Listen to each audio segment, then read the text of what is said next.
Այս անունը շատ խորհրդանշական է եւ պատահական չէ նաեւ, որ Մատենադարանը գրում է եւ կոչվում է աստորեն հայոց գրերի ստեղծող Մեսրոպ Մաշտոցի անունով։ Տարերի ընթացքում տարբեր հոգեվոր եկեղեցական կենտրոններում ստեղծված այդ ձեռագրերը այսօր հանց մեծ մասը կենտրոնացել են Մաշտոցյան Մատենադարանում, որը փաստորեն հայերեն ձեռագրերի ամենամեծ պահոցն է, բայց Մատենադարանը միայն պահոց չէ, Մատենադարանը գիտահետազոտական ինստիտուտ է, Մատենադարանը թանգարան է եւ Մատենադարանը ունի շատ կարեւոր մի առաքելություն, որպիսին հայերեն ձեռագրերի վերականգնումն է։ Հայերեն ձեռագիր հավաքածուների մեջ, ինչպես Մատենադարանում, այնպես էլ ամբողջ աշխարհում, անշուշտ ամենամեծ տեղը զբաղեցնում են Աստվածաշունչ մատյանները, ավետարանները, կրոնական բնույթի, եկեղեցական բնույթի գրականությունը, նաև արդեն գիտության տարբեր ոլորտները ներկայացնող աշխատություններ։ Մենք հիմա գտնվում ենք Մատենադարանի օտարալեզու ձեռագրերի ցուցադրության սրահում եւ դուք կարող եք տեսնել այստեղ պահպանված ուրաններ, հմայիլներ, բժշկարաններ, տարբեր բնագավառի ձեռագիր մատյաններ իրենց բովանդակությամբ, որոնք անշուշտ հարստացնում են մեր գանձարանը։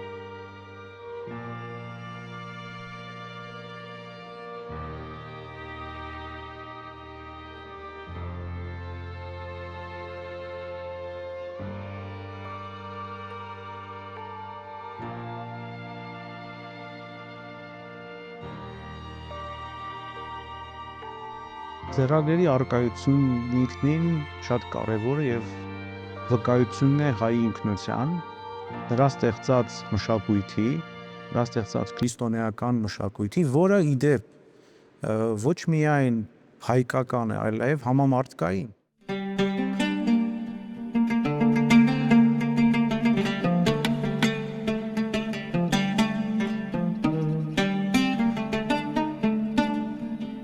Quand on ouvre un évangile arménien,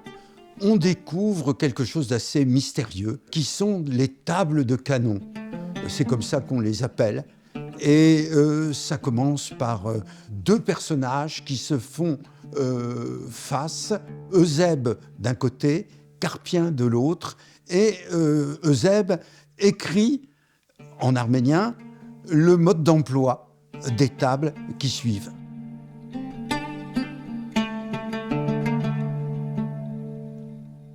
On voit 6 tableaux qui représentent les concordances entre les 4 évangiles. Alors, ce sont des colonnes qui sont encadrées par des piliers et par des voûtes. Et à l'intérieur, on ne voit que des lettres, mais ces lettres sont en réalité des chiffres qui correspondent à des sections indiquées à leur place dans les 4 évangiles. Et les tableaux comparent les 4 évangiles 4 par 4, puis 3 par 3, puis 2 par 2, et puis ils indiquent dans un dernier tableau les passages qui sont absolument uniques et propres à chaque évangile. Ces tableaux permettent de retrouver des points précis, des paroles précises de Jésus dans les 4 évangiles. Plutôt que des scènes, évidemment, il y a la nativité, il y a la Samaritaine, il y a des scènes qu'on se rappelle, mais là, la segmentation est plus courte. Ce sont des paroles précises que le Christ a prononcées et qui sont répétés par exemple chez Marc et chez Matthieu, mais pas chez Jean et chez Luc, et ainsi de suite. Ces colonnes et cette architecture qui encadre les tables sont apparues très tôt. L'origine, c'est une commande de l'empereur Constantin. C'était une représentation de la Terre Sainte et en même temps de tous les monuments typiques qui commémorent l'incarnation du Christ, sa vie terrestre. Et donc le côté architectural, si vous voulez, reste le plus important tant que Jérusalem a été une ville byzantine. Mais vous savez qu'en 636, il s'est produit quelque chose que personne n'aurait prévu. La ville sainte est tombée aux mains des Arabes. Les chrétiens ont pensé que, au fond, la Jérusalem terrestre était malheureusement ou momentanément en captivité et qu'il fallait se tourner vers l'autre moitié transcendante de Jérusalem, qui est la Jérusalem céleste. Et à ce moment-là, les tables de canon ont changé de style. C'est-à-dire que, au lieu de représenter les travées de la basilique terrestre construite par Constantin, la Jérusalem céleste, c'est quelque chose qui ressemble au paradis, n'est-ce pas?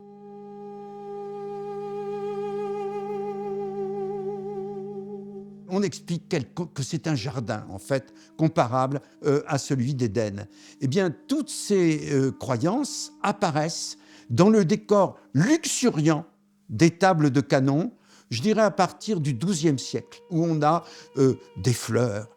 on a des arbres, on a des oiseaux, on a toutes sortes de décors qui nous étonnent par leur richesse. La végétation est très importante parce que le paradis est plein de plantes et d'arbres. L'arbre d'encens qui contient tous les arômes, c'est le parfum qui monte vers Dieu, c'est ce qui est le plus important pour le discernement spirituel. Le palmier, les psaumes nous disent que le juste croîtra comme un palmier, c'est-à-dire qu'il deviendra immortel. Donc le palmier est une plante paradisiaque. Prenons par exemple le paon. Alors il apparaît tantôt en marchant majestueusement et tantôt en faisant la roue. Les pans, c'est des anges qui ont été chargés par Dieu d'apporter une coupe qu'on voit très souvent au-dessus des canons. Cette coupe, elle contient quelque chose de mystérieux, qui est à la fois l'eau du baptême et en même temps la lumière et la sagesse de Dieu. Mais il y a aussi d'autres créatures. Il y a des perdrix, il y a des colombes, il y a des coqs. Les coqs, c'est très important parce que ce sont des gardiens vigilants. C'est-à-dire ce sont eux qui sont les premiers à apercevoir le jour, le lever du soleil de justice qu'a été le Christ. On peut représenter des personnages réels qu'on peut croiser dans la rue tous les jours. Évidemment, les évêques, évidemment, les vartabètes avec leur verrard, leur chapeau pointu, évidemment, le marchand de poissons qui revient de la rivière. Donc il y a aussi un mélange de vie quotidienne, de réalisme qui est en train de se laisser absorber par toutes ces réalités célestes.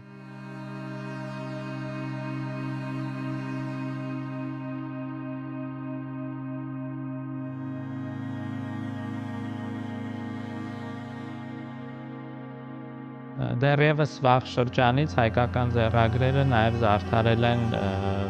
ձևավորված գրերը, որոնք կոչվում են զարդագրեր։ Օրինակ, եթե այստեղ առաջի էջում ունենք ամբողջական հորինվածքի պատկերում, որտեղ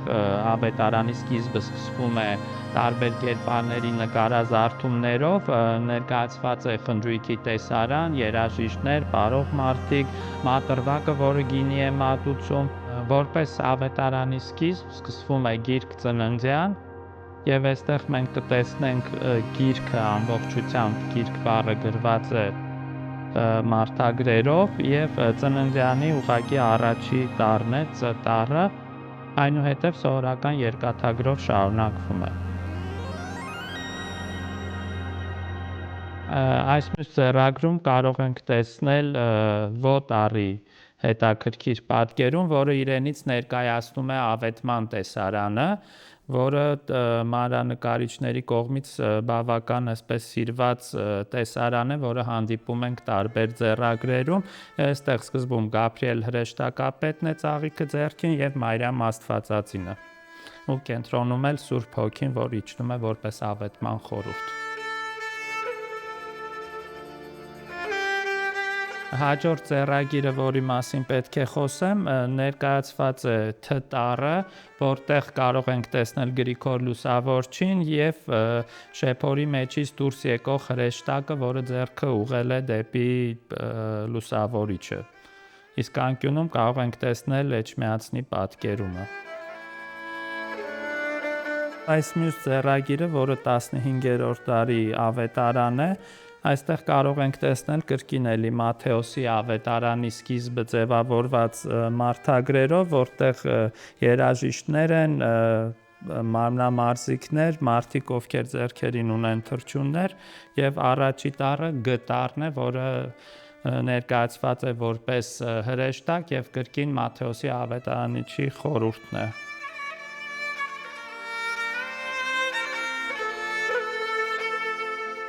Հայերեն ձեռագրերը առանձնանում են մի կարևոր յուրահատկությամբ, ունեն մի շատ հետաքրքիր այսպես երևույթ, հարուստ են, խիստ հարուստ են հիշատակարաններով, որոնցում գրիչներս ավանդաբար տեղեկություններ են հաղորդել ձեռագրերի ստեղծման մասին, այստեղ հիշատակվում են ոչ միայն ձեռագրի հետ առնչություն ունեցող տարատեսակ անձինք, մանրանկարիչը, ձեռագրի բնականաբար ստացողը, նրա ընտանիքի անդամները, գրիչի ընտանիքի անդամները, հաճախ հիշատակարանները ուղղակի առնչություն չունեն այն ձեռագրի հետ, որ իրենք ընդօրինակել են։ Հիշատակարանները շատ կարևոր տեղեկություններ են հաղորդում նաև տարատեսակ, ուրեմն երևույթների մասին, որոնք ժամանակակից ուսումնասիրողների համար շատ մեծ արժեք ունեն։ 14-րդ դարում ընդօրինակված այս ձեռագրում տեղեկություններ են պահպանվել մորեխների հարձակման մասին։ Այստեղ գրիչը շատ գեղարվեստորեն է նկարագրել, թե ինչպես են եւ ինչ քանակությամբ են մորեխները հարձակվել դաշտերի եւ արտերի վրա, որի հետևանքով ոչնչացվել է ամբողջությամբ բերքը եւ գյուղացիները հայտնվել են շատ ծանր իրավիճակում։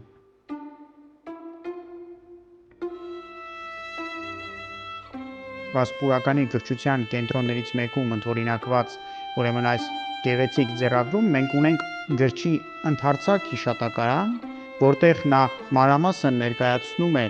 ուրեմն ստացողին եւ նրա ընտանիքի անդամներին, ինչպես նաեւ ձեռագրին առնչվող պատմությունը, սակայն ստացողի ընտանիքը նաեւ հանդիպում է ահա այս հատվածում Աստվածային Սուրբ Երրորդությանը, ուրեմն հոգու փրկության աղոթքով եւ աղերսանքով ծննդրադիր դիրքով խնդրելով ուրեմն եւ աղաչելով հոգու փրկություն։ Այստեղ վկայված են ստացողը ձեռագրի, ուրեմն նրա կինը եւ նրանց որդին։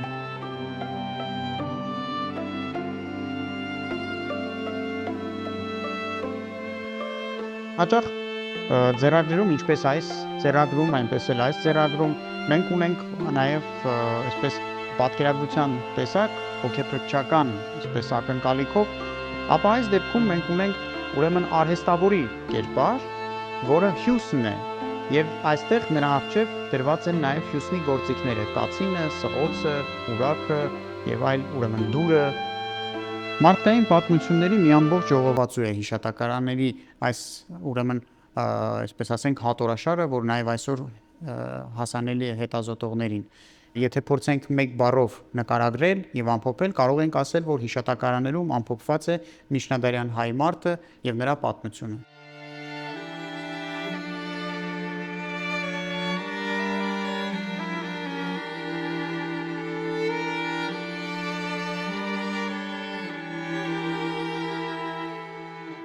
Մատենադարանի հավաքածուի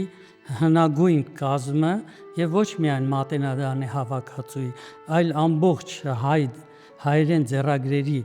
մեջ հնագույն կազմը հայտնի է 6-րդ դարից։ Դա հայտնի Էջմիածնի ավետարան անունով կոչված ձեռագրի վրայի կազմն է։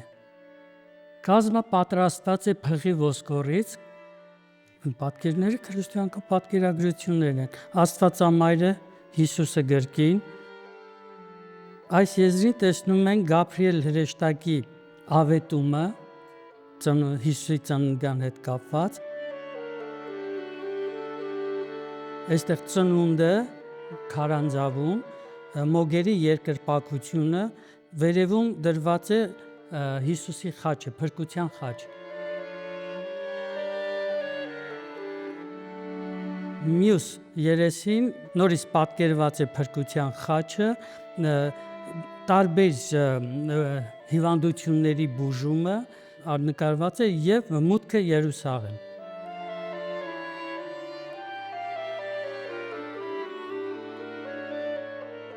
Ձեռագրում օգտագործված է երկաթարկիր տառատեսակը, այստեղ Հովանու ավետարանի վերջին մասն է,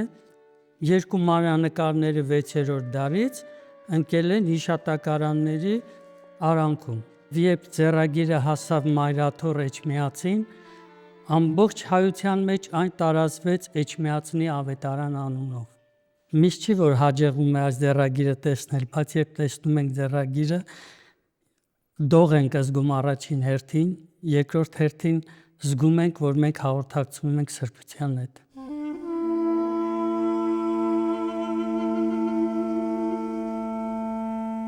Ձեռագիրը ստեղծվել է 13-րդ դարում Կիլիկիայում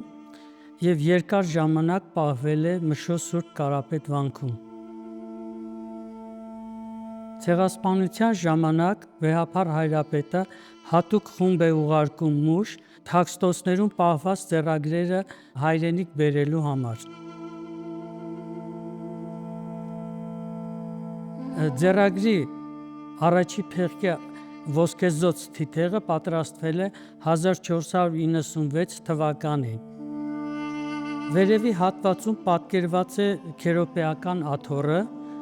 որի վրա նստած է Հիսուս, ներքևի հատվածում Հիսուս Քրիստոսն է 12 աշակերտների հետ միասին։ Պատկերագրությունները ոսկեզօծ են, խորաններից հետո Մատթեոսի ավետարանի սկիզբն է, իհարկե այստեղ ոտնլվայի տեսարանն է պատկերված, առաջին այս էջում պատկերված է ավետման տեսարանը, Գաբրիել հրեշտակը ավետում է Փրկչի ծննդյան մասին։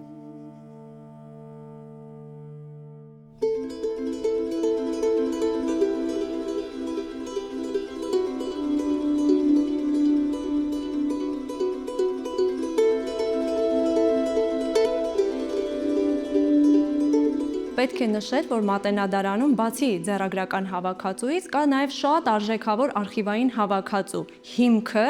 կաթողիկոսական դիվան կոչվող հավաքածուն է, որտեղ պահվել են ավելի քան 42,000 պատմամշակութային բացառիկ արժեք ներկայացնող վավերագրեր։ Առավել կարևոր է, կոնդակները հետաքրքիր են իբրև եկեղեցական, իրավաբանական բնույթի փաստաթղթեր։ Հաջորդ կոնդակը, որ կուզենայի ձեզ ներկայացնել, Հովանես Կարբեցի կաթողիկոսի կոնդակն է, աթոռակալել է 1831-ից 1842։ Հետաքրքիր են ոչ միայն իբրև պատմական փաստաթղթեր իրենց բովանդակությամբ, այլ նաև գեղարվեստական ձևավորումով։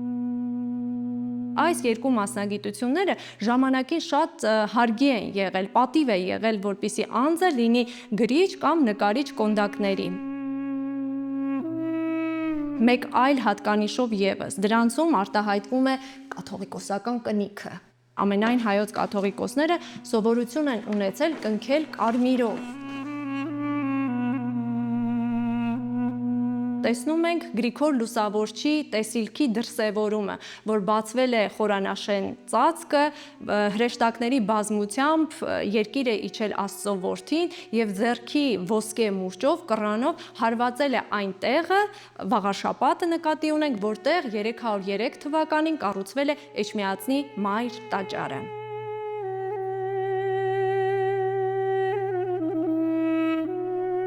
Մեր հավաքածուում բազմաթիվ են կոնդակները, որոնք պատկանում են ոչ միայն ամենայն հայոց կաթողիկոսին, այլ Երուսաղեմի հայոց պատրիարքներին եւ Կոստանդնուպոլսի պատրիարքներին։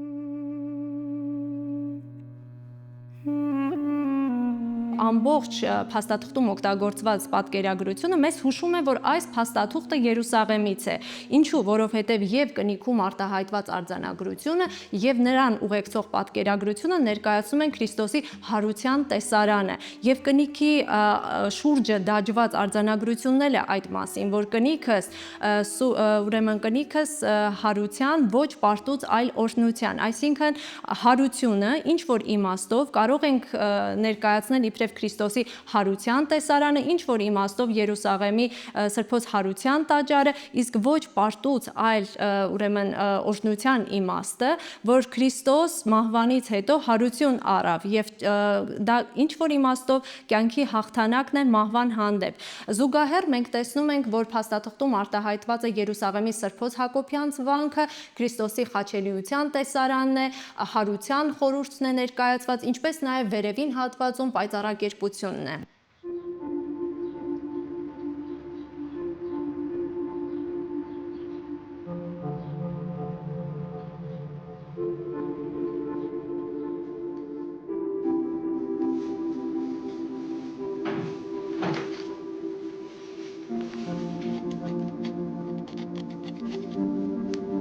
Ծրագրերի խնամքը ընդհանրապես դրված է մեր բաժնի վրա եւ գոյություն ունի շարք կարգ, որով պետք է ծրագիրը անցնի, դա ուրեմն սկսվում է փոշի հանումից, որովհետեւ ցանկացած նյութ, որ գալիս է մատենադարան, պետք է մաքրվի, որտեղ փոշին ունի իր բացասական ազդեցությունը։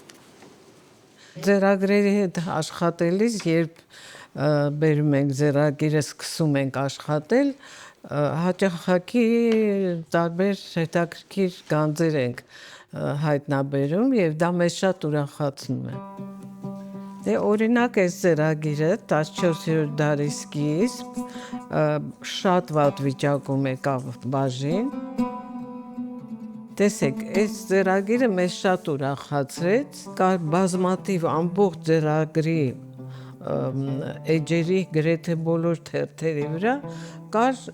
հին նորոգումներ,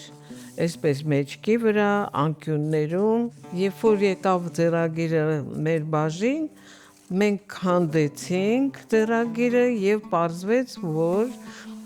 նշված այս ձեռագրի մեջ կան բազմաթիվ ուրեմն կտորներ, տարբեր ձեռագրերով գրված եւ մենք այդ բոլոր կտորները առանձին հավաքեցինք եւ ելի ոնց որ միջնադարյան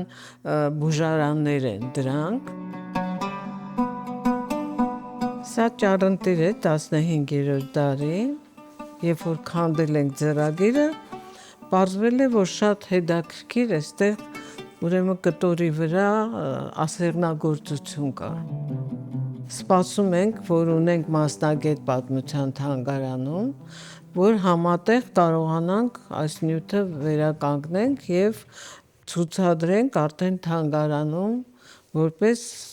գտածո։ Սա պատմական արժեք ունեցող նյութ է։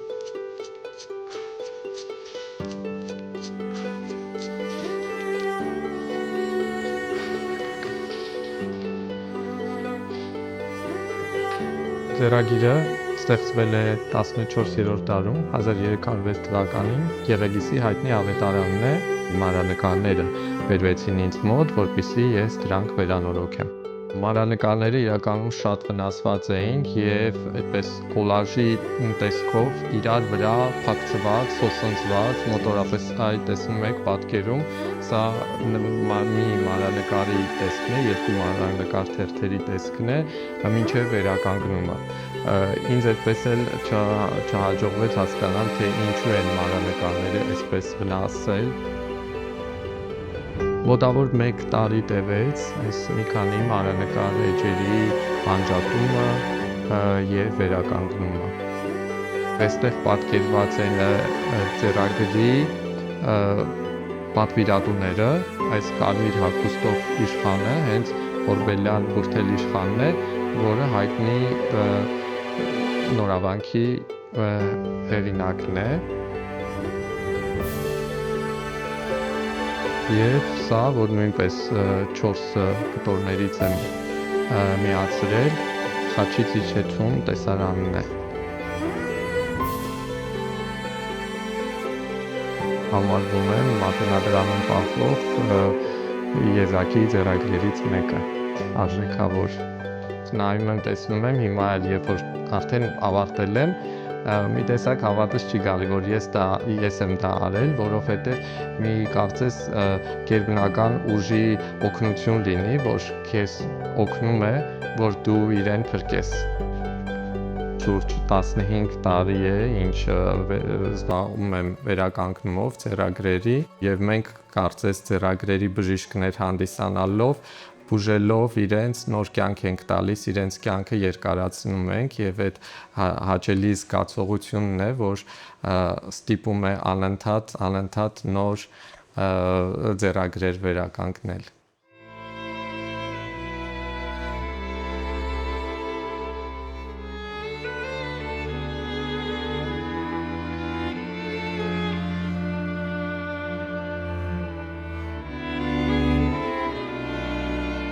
Ահա այդ ձեռագրերից են այսօր այստեղ ներկայացվածները, որոնք հայտնի են հայ ժողովրդին որպես երկրպագության, այսպես ասած, ձեռագրեր, երկրպագության մատյաններ, եւ յուրաքանչյուր տարի մենք Մատենադարանից հատուկ ուղեկցությամբ այս ձեռագրերը դուրս ենք բերում եւ ուղեկցում հայաստանյան տարբեր եկեղեցիներ, որտեղ ուխտավորների հոծ բազմությունը գալիս է երկրպագելու, աղոթելու, իրենց թախանձանքը հնչեցնելու եւ իրենց աղոթքը հնչեցնելու առ Աստված, որպես բարեխոս ունենալով ահա այս մատյանները։ Ահա երկրպագության ձեռագրեր կամ խնդրակատար ձեռագրեր, ինչպես ընդունված է ժողովրդի մեջ ասելու։ Այստեղ ահա մենք տեսնում ենք ժամանակագրորեն ամենավաղ ստեղծված ընդօրինակված մատյանը, որը ավետարան է եւ հայտնի է Զորավոր ավետարան անվամբ։ Ձեռագիրը ստեղծվել է ենթադրաբար 13-րդ դարում։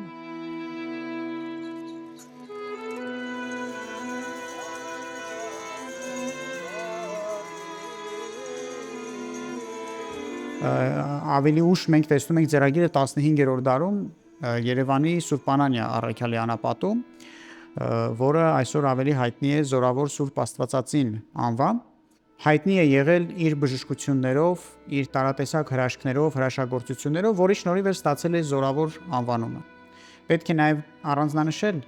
որ փաստորեն մեր իրականության մեջ սա եզակի դեպք է, երբ ավետարանի զորավոր հատկությունը կամ զորավոր պատվանունը անցել է նաև եկեղեցում։ Մյուս ավետարանը, որը կուզեի ներկայացնել, դա Շուխոնց հայտնի ավետարանն է, Շուխյանների ընտանիքի պատկանող, որը եւս տարին մեկ անգամ թարգմանչած տոնին դուրս է բերվում Մատենադարանից եւ տարվում Երևանից ոչ հեռու գտնվող Օշականի Սուրբ Մեսրոպ Մաշտոց եկեղեցի, որտեղ ուրեմն դարձյալ նույն նպատակով ուխտավորները եւ հավատավորները մոտենում ու երկրպագում են ձեռագիրը։ Ձեռագիրը ստեղծվել է 1669 թվականին Նոր Ջուղայի Սուրբ Ամենափրկիչ վանքում, սակայն հետագայում 30-ական թվականներին այն բերվել է Երևան, հանձնվել է Մատենադարանին։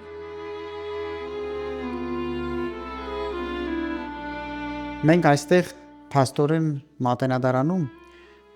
դարերի ավանդույթի պահապաններ ենք դարձել։ Այսինքն մի կողմից որպես հետազոտողներ ուսումնասիրում ենք մեզ հետաքրքրող նյութը, իսկ մյուս կողմից պահպանում ենք մեր ժողովրդի մեջ արկա այն հավատալիքները եւ այն ուրեմն զգացմունքները,